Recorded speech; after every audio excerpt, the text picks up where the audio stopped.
অরাজনৈতিক স্বেচ্ছাসেবী সংগঠন মানব কল্যাণ সংগঠন মাদারীপুরের উদ্যোগে অর্ধশতাধিক অসহায় মানুষের মাঝে ঈদ উপহার খাদ্য সামগ্রী বিতরণ করা হয়েছে।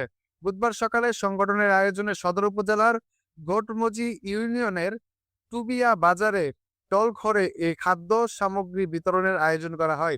খাদ্য সামগ্রী বিতরণে উপস্থিত বক্তারা বলেন, মানব কল্যাণ সংগঠন মাদারীপুর এই সংগঠনের মাধ্যমে বিভিন্ন সময় অসহায় ও দুস্থ মানুষের মাঝে শীত বস্ত্র কম্বল বিতরণ, ছাগল বিতরণ, ফ্রি মেডিকেল ক্যাম্পের মাধ্যমে চিকিৎসা সেবা প্রদান, ছাত্রছাত্রীদের মাঝে খাতা কলম স্কুল ব্যাগ, এমনকি অসহায় মানুষদের আর্থিক সহযোগিতার মাধ্যমে স্বাবলম্বী গড়ে তোলার চেষ্টা করে আসছে। তারই ধারাবাহিকতায় ঈদ উপলক্ষে আপনাদের মাঝে খাদ্য সামগ্রী বিতরণ করা হচ্ছে।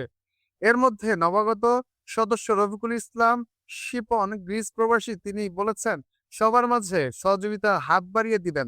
আপনারা সকলেকেই সংগঠনের সকলের জন্য দোয়া করবেন। Sakib Khandakar, FBN news desk.